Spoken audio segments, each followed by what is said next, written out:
할렐루야. 예수 그리스도 이름으로 하나님 말씀 증거하겠습니다. 우리 다 같이 사무엘상 1장 9절부터 18절까지 말씀을 다 같이 찾겠습니다. 하나님 말씀 사무엘상 1장 9절부터 18절까지 말씀을 저와 여러분이 한 절씩 교독하도록 하겠습니다. 사무엘상 1장 9절.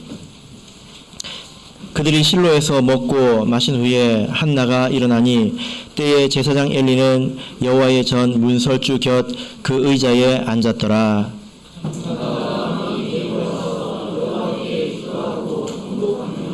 서원하여 가로되 만군의 여호와여, 만일 주의 여종의 고통을 돌아보시고 나를 생각하시고 주의 여종을 잊지 아니하사 아들을 주시면 내가 그의 평생에 그를 여호와께 드리고 삭도를 그 머리에 대지 아니하겠나이다.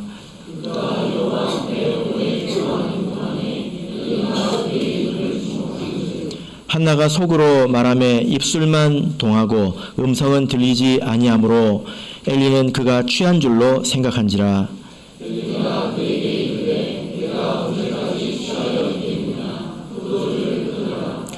한나가 대답하여 가로되 나의 주여, 그렇지 아니하니이다. 나는 마음이 슬픈 여자라 포도주나 독주를 마신 것이 아니요 여호와 앞에 나의 심정을 통한 것뿐이오니.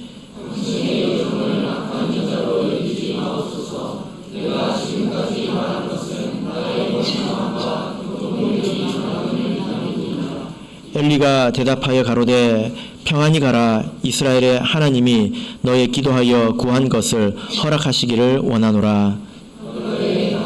여종이 당신께 은혜를 잊기를 원하나이다 하고 가서 먹고 얼굴에 다시는 수색이 없으니라.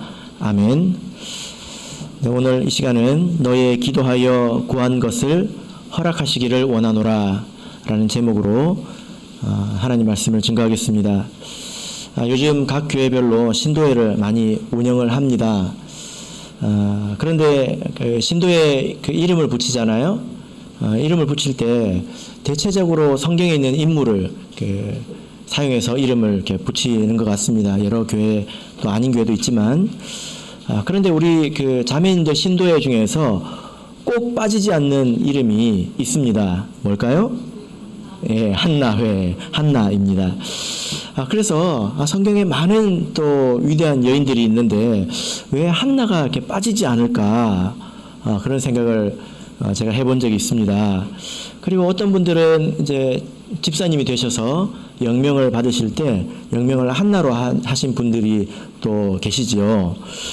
그리고 딸을 낳아서 딸 이름을 한나라고 이렇게 이름을 하신 분도 또 계십니다. 뭐가 그렇게 좋을까요? 네, 한나가 그렇게 좋을까요?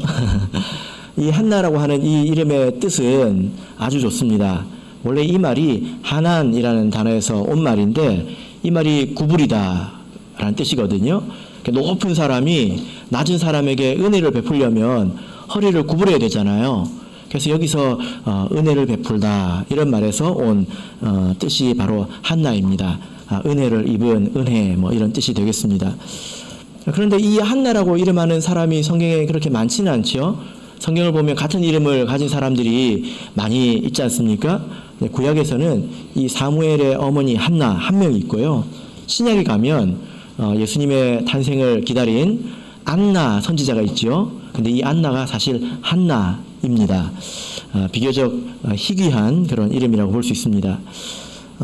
우리 성도님들께서 이 한나를 이렇게 귀하게 여기시고 사랑하시는데 하나님께서도 그를 귀하게 여기실까요? 예, 얼마나 귀하게 여기실까요? 제가 그 한나라고 하는 인물에 대해서 정리된 자료를 보니까 한나 해놓고 옆에다가 뭐라고 이렇게 그 여인을 소개했냐면 기도로 아들을 낳은 여인 이렇게 소개를 했더라고요. 기도로 아들을 낳은 여인. 그래서 제가 이 말을 볼 때 좀 기분이 묘했습니다. 왜 그럴까요? 틀린 말은 아니죠. 그런데 이 표현이 적절한가? 예. 그런 표현을 보면 어떤 생각이 듭니까? 예.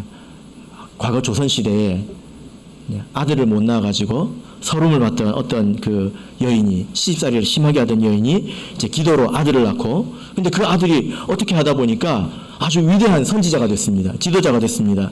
그 덕분에 그 어미도 유명해진 것 같은 그런 이야기가 생각이 나더라고요. 여러분, 이 한나는 아들 덕에 이렇게 유명해진 것일까요?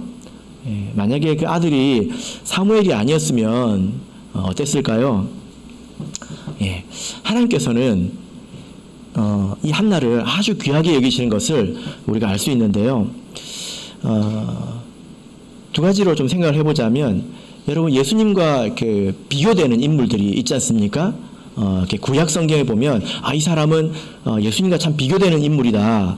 그 가운데 구약 가운데서 첫 번째를 꼽으라면 아마도 다윗일 겁니다. 그죠? 다윗일 겁니다. 예수님의 어머니의 이름이 뭐죠? 마리아지 않습니까? 자, 그러면 다윗의 어머니의 이름 뭘까요? 여기서 알면 이상합니다. 왜냐하면 저도 모르거든요. 제가 열심히 찾아봤는데 못 찾았습니다. 없는 것인지 제가 못 찾은 것인지 아직 모르겠습니다. 다윗의 어머니의 이름이 없어요. 왜 그럴까요? 그런데 구약 성경에서 이 마리아와 비교되는, 예수님의 어머니와 비교되는 인물을 찾아보자면 바로 이 한나입니다.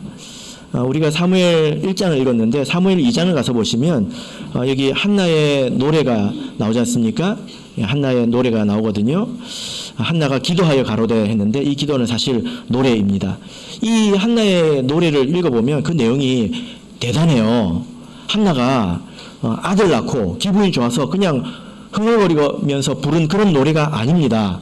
이 말씀을 보면 하나님에 대한 지식이 있고 믿음이 있고 심지어 예언적이기까지 합니다. 예언까지 있습니다. 그래서 이 노래는 성령의 감동을 입어서 한나가 한 노래인데요. 시편을 보면 이 한나의 노래를 인용해서 노래를 한 사람들이 또 몇 번 나옵니다. 대단한 사람이라는 거죠. 신약에 가서 이 아들을 잉태해서 노래를 부른 사람이 있는데요. 누굴까요? 이런 것들은, 이런 질문은 눈치로 맞추는 거죠. 누굴까요? 마리아입니다. 마리아. 예수님의 어머니 마리아입니다. 누가복음 1장 46절에서 55절을 보시면 여기 마리아의 노래가 있는데 이 두 노래를 비교해 보면 아주 비슷합니다. 그래서 한나의 노래가 바로 원조이고 마리아의 노래가 그것을 이제 이루는 그런 노래이죠. 실체라는 것입니다. 그래서 신약에 예수님의 어머니가 있다면 구약에는 누가 있습니까? 한나가 있습니다. 그리고 우리가 이제 사무엘기를 보시면요. 사무엘기라고 하면 사무엘 상, 사무엘 하 두 권을 이렇게 말하는 거지 않습니까? 이 책을 우리가 이렇게 보면 이제 한 장 한 장 읽으면 잘 안 보이는 건데 전체적으로 보면 우리가 무엇을 알 수 있냐면 사무엘기를 시작할 때 노래가 있고 사무엘기를 마칠 때 노래가 있습니다. 사무엘을 시작할 때는 누가 노래를 부릅니까? 누가 노래를 부릅니까? 한나가 노래를 부르죠. 그리고 마칠 때는 다윗이 노래를 부릅니다. 마치 어떤 이 과로와 같이 시작할 때 노래가 있고 마칠 때 노래가 있습니다. 하나님을 찬양하는 그 노래가 이 전체 책을 감싸고 있습니다. 사무엘기면 사무엘의 노래가 나와야 될 것 같은데 이제 한나의 노래가 나오죠. 그런데요, 한나는 이 노래를 이 찬양과 함께 그는 아주 높아집니다. 그런데 다윗은 이 찬양과 함께 찬양 이후에 추락합니다. 그 뒤에 보면 인구조사의 이야기가 나오죠. 한 사람은 노래와 함께 올라가고 한 사람은 노래와 함께 추락을 하게 되는데요. 이것은 사무엘기의 전체 주제와 관계가 있습니다. 이것은 아주 강력한 메시지인데요. 사무엘기는 사사시대가 끝나고 이제 왕정시대로 들어가는 그런 책입니다. 백성이 무엇을 구합니까? 왕을 구하는 그런 책이지요. 그래서 사울 왕이 생기고 그리고 다윗 왕이 생깁니다. 그런데 다윗이 왕으로서 마지막에 하나님께 구하지 않습니다. 구하지 않고 자기가 가진 것을 세어보죠. 그죠? 이것이 1장에서 한나가 보여주는 모습과 대비되는 완전히 반대가 되는 그런 모습이지요. 그래서 한 사람은 높아지고 한 사람은 추락하는 것을 통해서 진정한 왕이 누구인지를 이 사무엘기가 보여주고 있는 것입니다. 이것을 한나를 통해서 보여주고 있다는 것입니다. 조금 복잡하지요? 네. 제가 이 점을 통해서 말씀드리려고 한 것은 한나가 아들 덕을 본 게 아니라는 것입니다. 아들 덕을 본 것이 아니라 그가 훌륭한 신앙을 가지고 있다는 거예요. 예. 그래서 사무엘기에 또 한나의 인생의 키워드는 구하다는 것입니다. 예, 왕에게 구하는 것이죠. 자, 이제 한나의 모습을 좀 들어가 보도록 하겠습니다. 한나의 어떤 모습을 이렇게 하나님께서 기뻐하셨을까? 또 하나님께서 이 한나를 통해서 드러내고자 하시는 것이 무엇일까? 한나의 그 이야기 속에서 한나가 이제 처음에 등장할 때는 그 모습이 그렇게 평안하지 않습니다. 그죠? 예, 어떤 일이 있습니까? 우리가 이제 9절부터 18절까지만 읽었습니다. 1절부터 8절까지는 읽지 않았는데요. 자, 이 그 앞선 내용을 보시면 한나의 가정에 문제가 있는 것을 볼 수 있습니다. 남편에게 엘가나라고 하는 남편에게 두 명의 아내가 있었습니다. 한나와 브닌나라고 하는 사람인데요. 남편이 한나를 더 사랑했어요. 그런데 이 한나에게는 아들이 없었습니다. 그리고 그 매년제, 하나님께 매년 드리는 제사를 드리고 나면 그 제물을 가지고 이렇게 몫을 나눠준단 말이에요. 근데 그 브닌나에게는 아들이 있으니까 브닌나에게도 주고 아들에게도 주고 이렇게 여러 몫을 줬을 겁니다. 근데 한나는 자기 혼자밖에 없잖아요. 그러니까 한 덩어리만 받게 되는 것입니다.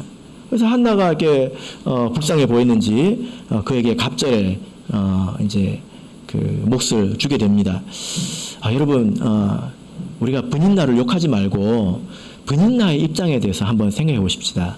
남편이 있는데 그 남편이 다른 아내를 더 사랑합니다. 그러면 브닌나가 화가 날까요? 아니면 유쾌할까요? 예, 사실 브닌나가 한나를 격동시켰지만 브닌나가 이미 격동되어 있는 상태라는 것입니다.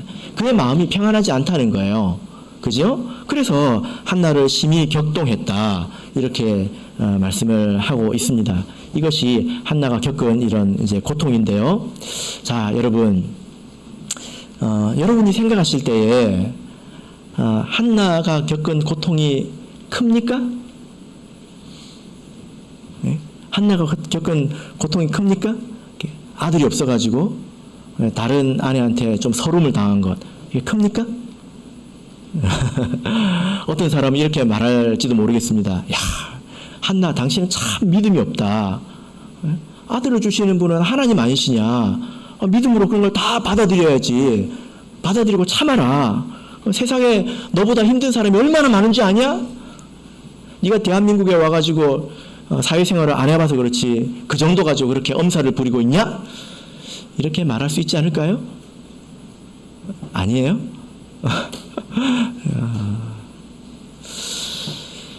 한나의 고통에 대해서 생각해 보시라고 말씀을 드리는 것입니다. 우리가 그 다른 사람의 고통에 대해서 우리가 함부로 그 말을 해서는 안 될 것 같습니다. 이제 고통에도 여러 종류가 있을 텐데, 뭐 육신적인 고통은 절대적인 고통이죠, 그죠? 예, 내가 아픈 것이지 않습니까? 그런데 상당히 많은 고통은 주관적입니다. 어떤 사람은 이런 문제에 고통을 느끼기도 하지만 어떤 사람은 그런 문제에 고통을 못 느끼기도 합니다. 중요하게 생각하는 점이 무엇이냐에 따라서 고통의 세계도 달라진다라는 거죠. 그런데 일반적으로 사실 사람이 겪는 고통 가운데서 가정에서 겪는 고통이 큰 것입니다. 그렇습니까? 예. 우리 잠언 15장을 보겠습니다. 잠언 15장 17절을 보겠습니다. 잠언 15장 17절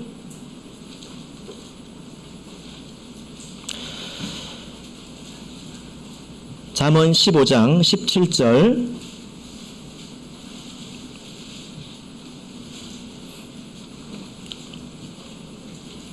잠언 15장 17절 우리 같이 읽겠습니다. 시작. 여간 채소를 먹으며 서로 사랑하는 것이 살진 소를 먹으며 서로 미워하는 것보다 나으리라. 예. 자, 여러분, 이것은 가정 안에서 이야기를 말하는 것인데, 세상살이가 너무 힘들어가지고 풀밖에 못 먹는 삶이라 해도 가정 안에서 사랑으로 위로받을 수 있다면 그게 더 낫다는 것입니다. 아무리 풍족해서 매일 최고 등급의 소고기를 먹는 삶이라 하더라도 가정에 근심이 있으면, 가정에 화목이 없으면 그게 고통이 된다는 거예요. 사람이 겪는 고통 가운데 큰 고통이 가정에서 온다는 것입니다. 잠언에 이런 말씀이 있죠. 잠언 21장 9절을 보시면 다투는 여인과 함께 큰 집에 사는 것보다 움막에 혼자 사는 것이 나으니라, 이렇게 말씀을 하고 있습니다. 가정에서 겪는 고통이 크다는 거죠. 교회는 또 하나의 또 가정이지 않습니까? 하나님의 집 아닙니까?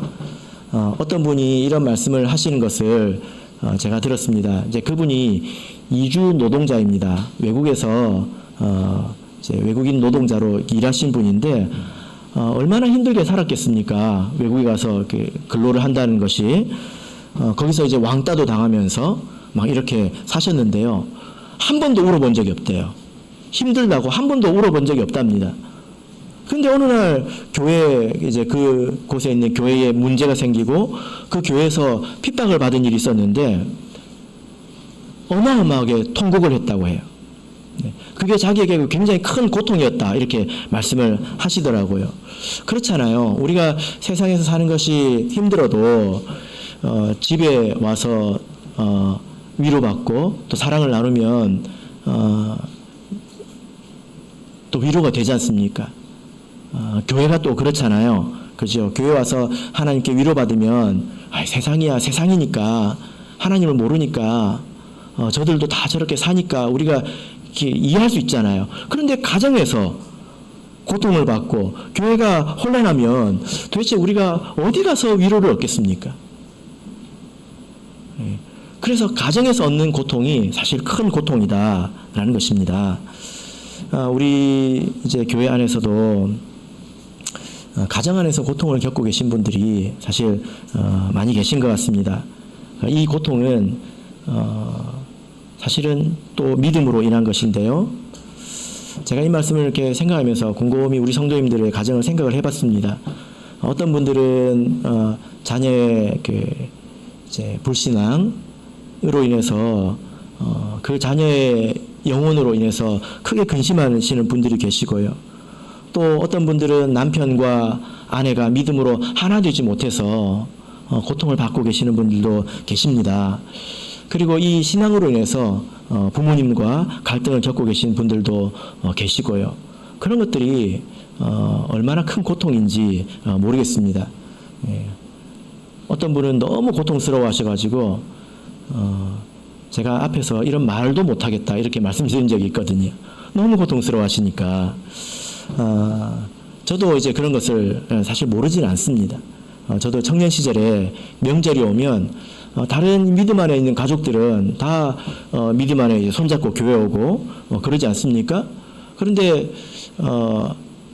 이제 누구는 그때가 전쟁을 해야 되는 때입니다. 누구는 믿음 안에서 쉬는 때인데 누구는 전쟁을 해야 되는 때니까 그 고통이 얼마나 컸겠습니까? 그래서 가정 안에서 고통을 받고 특히 이제 이 믿음으로 인해서 고통을 받는 모든 분들에게 하나님께서 위로해 주시고 또 은혜를 베풀어 주시기를 바라는 마음이 제가 크게 생겼습니다. 이것이 바로 한나의 고통이죠. 이것이 한나의 고통인 것입니다. 자, 여러분, 이 한나가 이렇게 고통스러울 때에 우리가 어떻게 했는지, 하나님 앞에 어떻게 기도했는지 우리 다 살펴보도록 하겠습니다. 여러분은 고통이 다가올 때 어떻게 하십니까? 사람이 고통을 겪으면 어떻게 됩니까? 그때 어떤 모습을 드러내느냐가 사실 참 중요하죠. 이것을 우리가 배워야 합니다. 고통스러우면 마음에 가시가 돋치기가 쉽잖아요. 짜증스럽게 변하기가 쉽고, 그래서 주변에 있는 사람들에게 또한 고통을 주기가 참 쉽습니다. 지금 한나의 이야기를 읽고 있는데 이 한나가 아들이 없어서 다른 처에게 그 고통을 받고 있지 않습니까? 이 한나와 비슷한 사람이 있습니다. 여러분 누가 생각나십니까? 예, 사라이죠. 사라. 예, 창세기 16장 4절을 보겠습니다. 창세기 16장 4절 말씀을 같이 보도록 하겠습니다.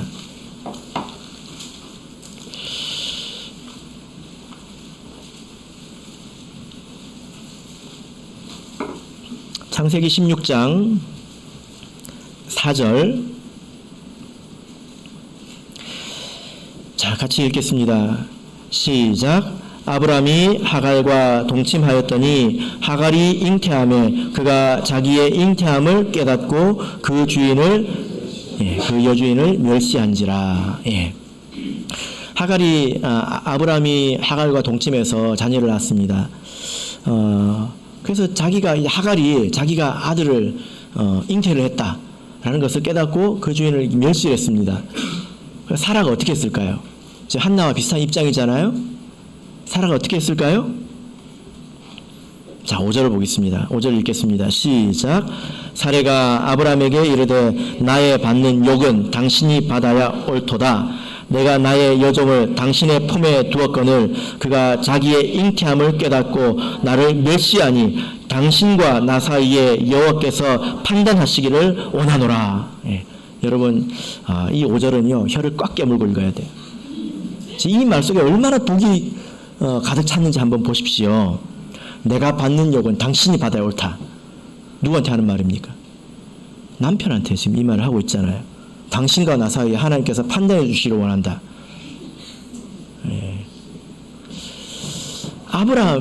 사레가 아브람을 달달달달 볶았습니다.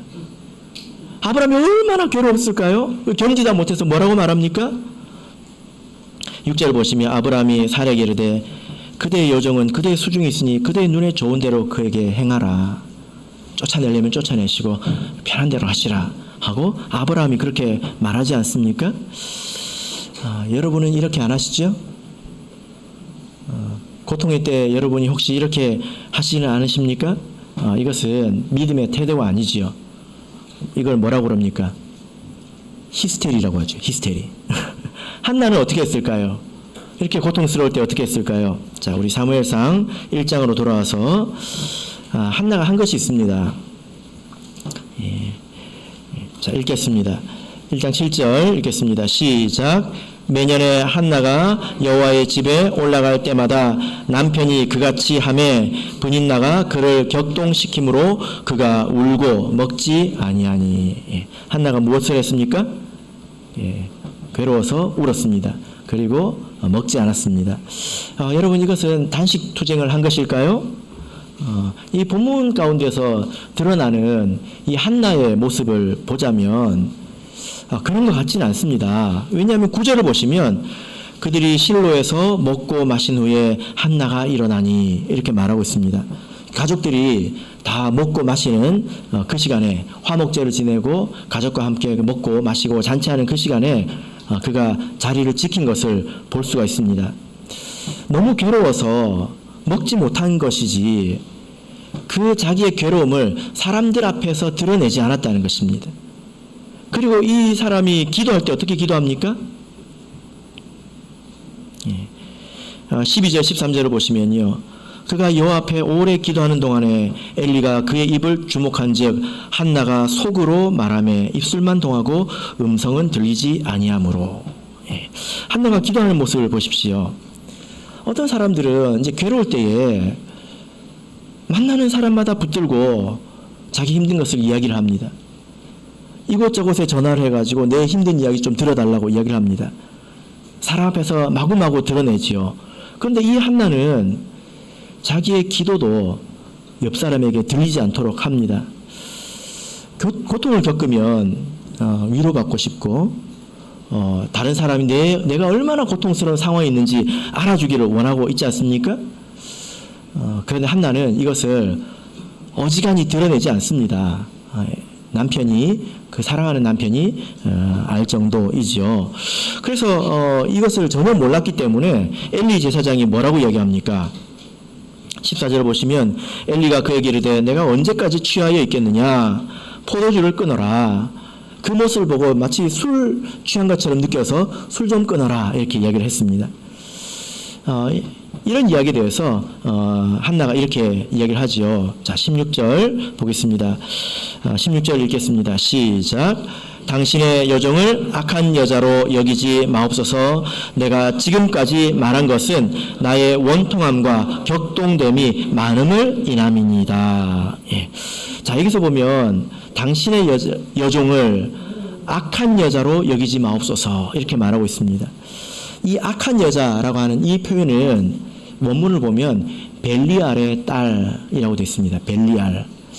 이 벨리알이라고 하는 말은 무가치한, 쓸데없는 이런 뜻입니다. 그래서 성경에 보면 비류 이렇게 번역이 되기도 했는데 지금 이 시대에 쓰는 말로 보자면 양아치 이 정도 되겠습니다.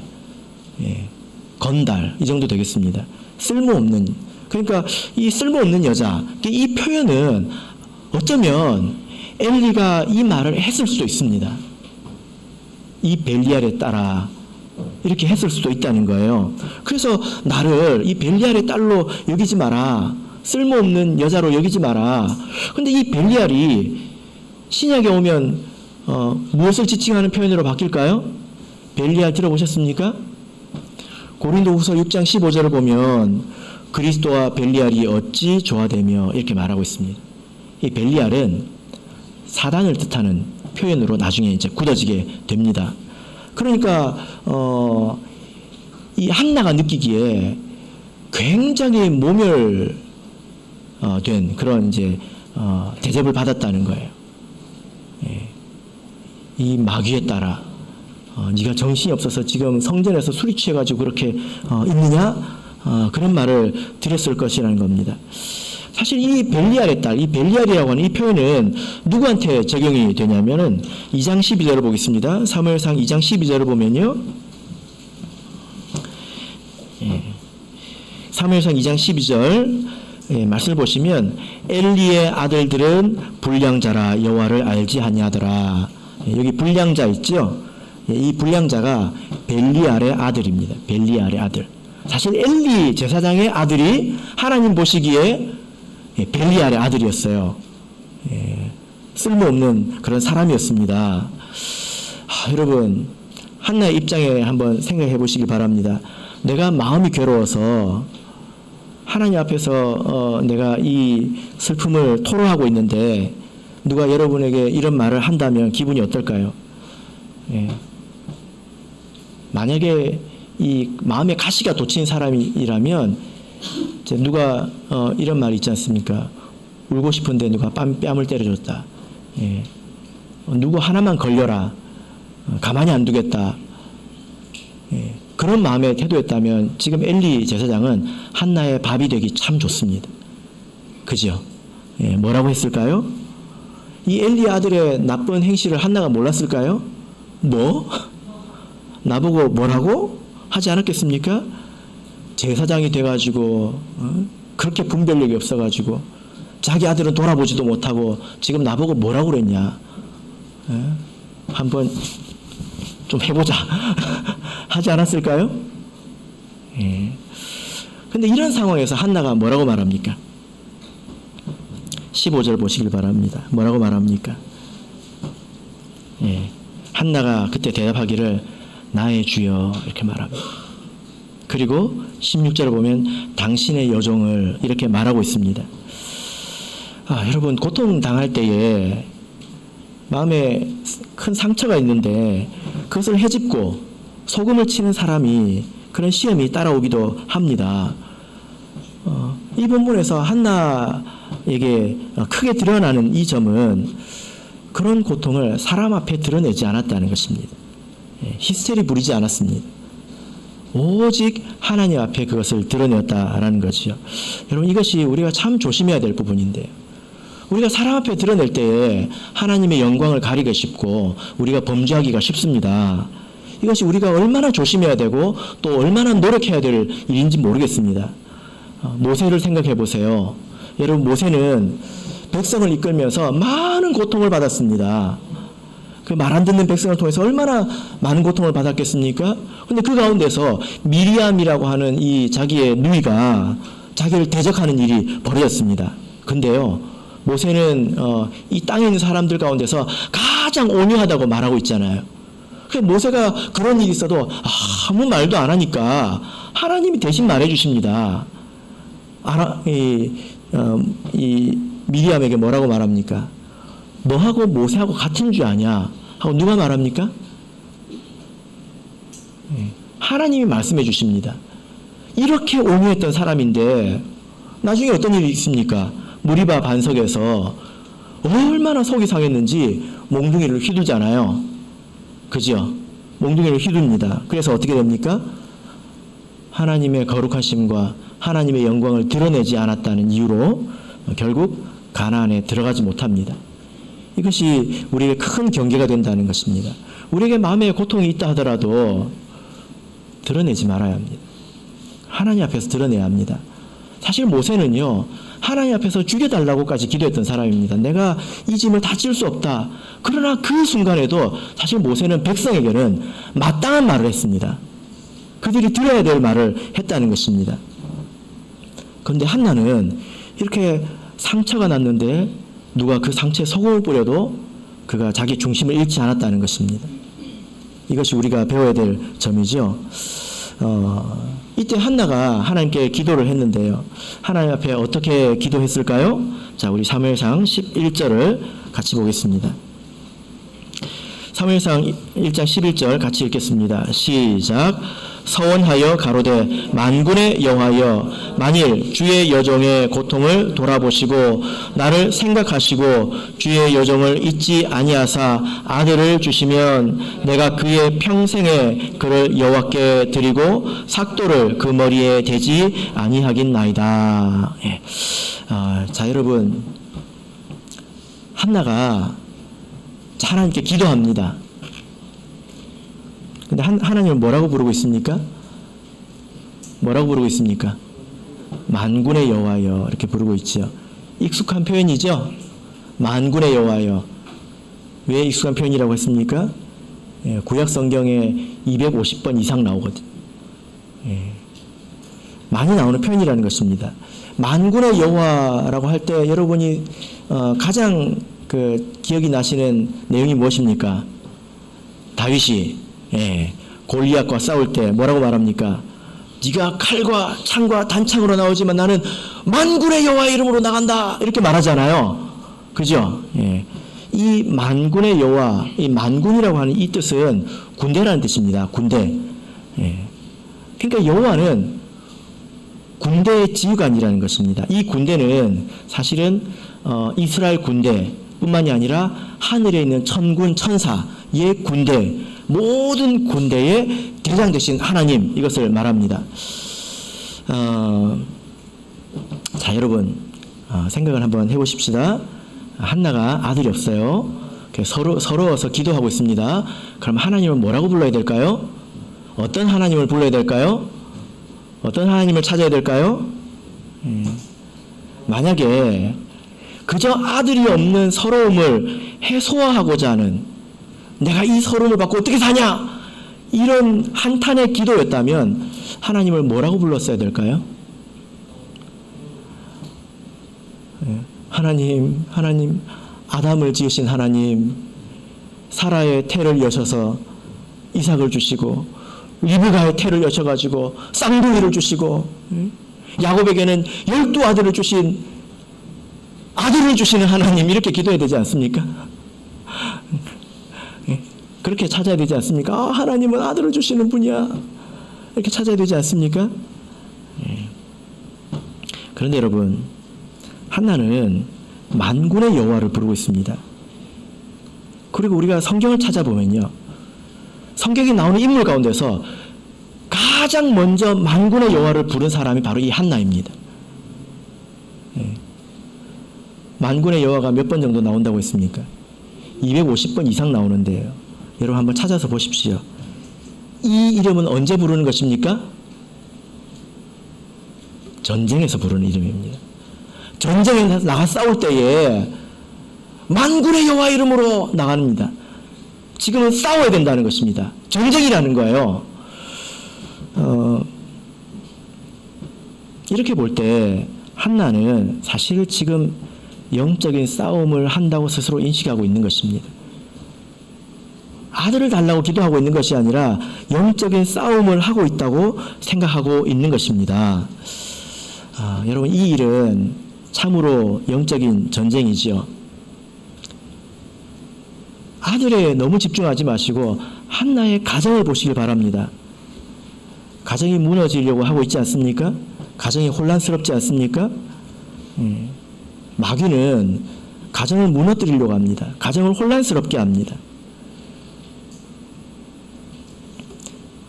만약에 여러분, 한나가 정말로 아들을 얻는 것이 최종의 목적이었다면 한나가 이렇게 서원하지는 않았을 거예요. 한나의 서원의 특별한 점이 무엇입니까? 보통 서원은 내가 하나님 나에게 이것을 주시면 하나님 나는 저것을 드릴게요. 이렇게 하잖아요. 한나는 뭐라고 기도합니까? 하나님께서 나에게 주신 것을 돌려드리겠다고 이야기하고 있습니다. 보통 이렇게 서원하지 않지요. 여러분, 학생들이 답답하면 서원을 합니다. 하나님, 이번에 대학을 꼭 붙여주십시오. 그러면 입학 허가서를 하나님께 반납하고 저는 안 가겠습니다. 이렇게 기도합니까? 이것을 주십시오. 이걸 갖고 싶은 게 최종 목적이라면 이걸 드리면 안 되잖아요. 다른 걸 드려야지. 그죠? 한나의 싸움, 한나는 지금 그것이 중요하지만 그게 전체는 아니라는 것입니다. 아들이 없는 것이 한나에게 괴로움이 맞지요. 분인나가 격동하는 것이 괴롭기도 합니다. 그러나 큰 문제는 무엇입니까? 가정이 혼란하다는 것입니다. 물론 남편이 죽고 나면 아들이 없으니 자기에게 돌아오는 몫이 무엇이 있겠습니까? 그러나 한나는 아들이 없는 한풀이를 위해서 기도하는 것이 아니라 지금 이것은 우리 가정에 임한 영적인 싸움이다 라고 인식하고 만군의 여호와를 부르고 있다는 것입니다. 그래서 이 싸움에서 하나님께서 대장이 되어주시고 싸움을 인도해달라고 그렇게 기도하고 있지 않습니까? 그런데 여러분, 진짜 그럴 만한 일입니다. 만군의 여호와를 부를 만한 일입니다. 사실 이 엘가나의 가정을 이렇게 보시면 엘가나가 레위 족속이고 그리고 에브라임 땅에 살고 있습니다. 근데 그 집에 별로 유명한 사람이 없어요. 작은 가정이라는 것입니다. 그런데 이 작은 한 가정의 문제가 나중에 이 나라의 운명을 결정하지 않습니까? 그죠? 이 한 가정의 문제가 만약에 이 가정이 무너졌다고 생각해 보십시오. 사무엘은 어디서 났겠습니까? 한 가정의 문제가 사실 큰 문제라는 것입니다. 그래서 마귀가 힘을 다해서 회방한 것입니다. 이것이 한나의 기도이고 한나의 서원이고 한나의 싸움이지요. 자기 가정을 세우고자 한 것입니다. 여러분, 이 기도는 한 번만 하면 될까요? 자, 12절을 보겠습니다. 그가 어떻게 기도했을까요? 여호와 앞에 오래 기도하는 동안에 어떻게 기도했습니까? 오래 기도했습니다. 우리 모든 성도님들에게 이런 안목과 또 이런 인내가 있기를 바랍니다.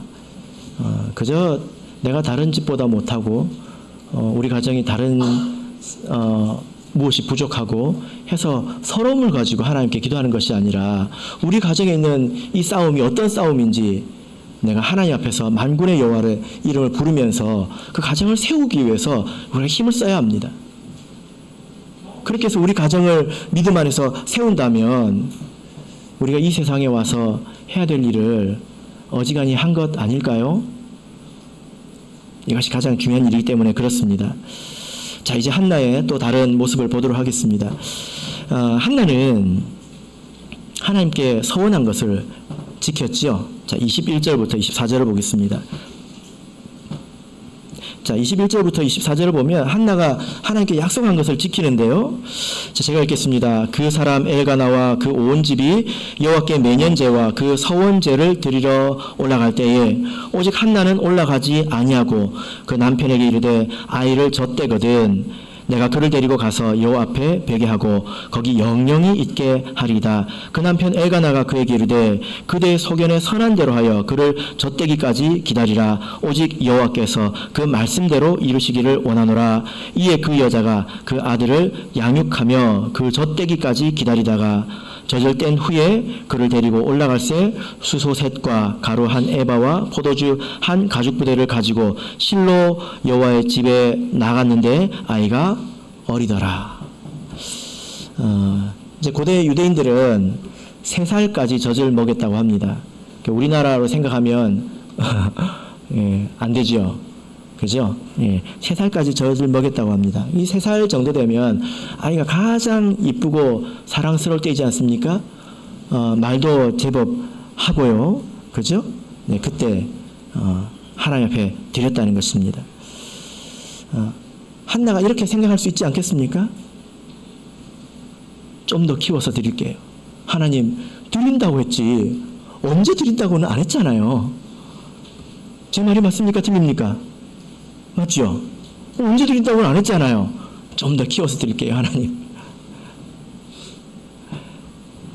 근데 한나는 아이가 엄마를 절대적으로 필요하는 그 시간이 끝나면서 바로 하나님께 드립니다. 하나님께 믿음이 있었다는 것입니다. 27절, 28절 보겠습니다. 그에게 어떤 믿음이 있을까요? 그가 엘리에게 한 말이 있습니다. 27절, 28절 읽겠습니다. 시작. 이 아이를 위하여 내가 기도하였더니 여호와께서 나의 구하여 기도한 바를 허락하신지라. 그러므로 나도 그를 여호와께 드리되 그의 평생을 여호와께 드리나이다 하고 그 아이는 거기서 여호와께 경배하니라. 예. 자, 이 말씀을 보시면 7절에 나의 구하다, 구하다라는 말과 27절에 구하다, 28절에 드리다, 이것이 원문으로 보면 같은 글자예요. 예. 구하다는 글자입니다. 뜻입니다. 근데 이 그 말씀의 의미가 뭐냐면 이것입니다. 하나님께서 내가 요구한 것을 들어주셨기 때문에 그가 요구하시는 하나님의 요구를 내가 듣는다. 내 요구를 하나님이 들어주셨기 때문에 하나님께서 요구하시는 것을 내가 듣는다. 이렇게 말하고 있습니다. 하나님의 응답으로 가정에 평안이 왔지요. 그런데 남은 것이 있습니다. 그게 끝이 아니죠. 무엇이 남았습니까? 하나님의 요구가 남았지요. 이때가 되면 아깝다고 생각하기가 쉽습니다. 이 사무엘 아주 귀여운 이 아이를 하나님께 드리는 것이 얼마나 아깝게 느껴질 수 있을까요? 네, 그러나 그렇지 않지요. 이 아이를 하나님께 드린다고 해서 사무엘이 다른 사람의 아들이 되는 것입니까? 아니죠. 그리고 영영 보지 못합니까? 자, 사무엘상 2장 19절을 보겠습니다. 사무엘상 2장 19절. 예. 자, 읽겠습니다. 시작. 그 어미가 매년제를 드리러 그 남편과 함께 올라갈 때마다 작은 겉옷을 지어다가 그에게 주었더니. 예. 영원히 못 봤습니까? 그러지 않지요? 예. 아마 이 한나는 이 성막에 올라가는 그 날을 손꼽아 기다렸을 것입니다. 갈 때마다 이 아이가 얼마나 컸을까 그 생각하면서 옷을 미리 준비해서 이것을 가서 아이에게 주었다, 이렇게 말씀을 하고 있습니다. 그리고 하나님께서 여기 보면 올라갈 때마다 라고 하는 것을 봐서 한 번 올라간 건 아닌 것 같아요. 여러 번 이제 이렇게 했다는 거죠. 그 여러 번 그렇게 하시는 모습을 보고 하나님께서 어떻게 하셨을까요? 21절, 여호와께서 한나를 권고하사, 한나를 생각하셨다는 거예요. 그로 잉태하게 하여 세 아들과 두 딸을 낳게 하셨습니다. 하나님께서 넘치는 은혜를, 충분한 위로를 주셨죠. 그죠? 이것이 한나의 신앙이고 하나님께서 그를 얼마나 귀하게 여기셨는가에 관한 것입니다. 최종적인 결론을 보겠습니다. 자, 우리 9절을 보겠습니다. 한나의 기도하는 모습을 보면 한나가 기도할 때에 엘리는 어디에 있었습니까? 어디에 있었습니까? 여호와의 전 문설주 곁 그 의자에 앉았더라. 의자에 앉아 있습니다. 이 성경에서 의자에 앉아 있다고 하는 것은 다스린다는 뜻입니다. 그래서 엘리가 앉아가지고 쉬는 게 아니라 열심히 일을 하고 있는 것입니다. 나이가 들어서 나이가 많아서까지 엘리는 열심히 일했습니다. 그래서 엘리는 열심히 하는 사람이었어요. 아주 늙어서 눈이 안 보일 때까지도 일을 했습니다. 그런데요, 사무엘상 4장 18절을 보겠습니다. 엘리가 어떻게 죽었습니까?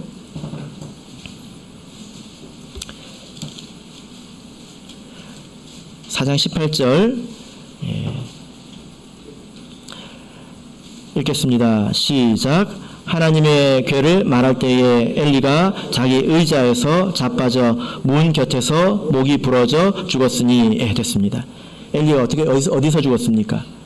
바로 그 의자에서 죽었습니다. 한나는 어떨까요?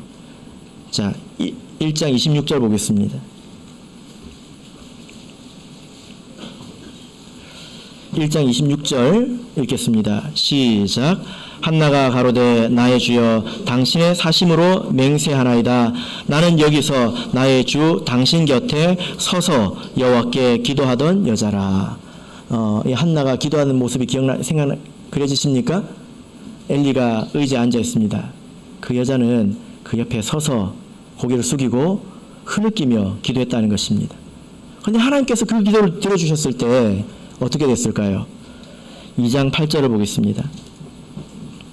2장 8절 읽겠습니다. 시작.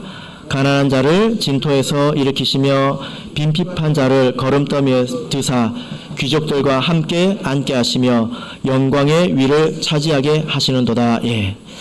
지금 자기 자신에 대해서 뭐라고 말하고 있습니까? 하나님께서 나를 진토에서 일으키시고 거름더미와 같은 비참한 처지에서 일으키셔서 나를 영광의 위에 앉게 하셨다. 이 영광의 위는 의자라는 뜻입니다. 엘리는 의자에 앉았다가 넘어져서 죽었어요. 한나는 서서 비참하게 기도하다가 하나님께서 그를 의자에 앉혀주셨습니다. 그 이유가 무엇입니까? 한나는 마땅히 구할 것을 구했습니다. 우리가 우리 가족의 믿음을 위해서 구해야 합니다. 엘리는 자기 아들을 위해서 구하지 않았습니다. 이것이 차이지요. 백성들은 또 왕을 구했고 그 왕은 자기가 가진 것을 세워보았습니다. 그러나 한나는 하나님께 구했고 하나님의 요구에 응했습니다. 오늘 저와 여러분이 믿음의 가정을 위해서 이와 같이 구하고 있다면 바로 여러분이 한나인 것입니다. 만군의 여호와께서 여러분의 기도하여 구한 것을 허락하시기를 원합니다. 아멘.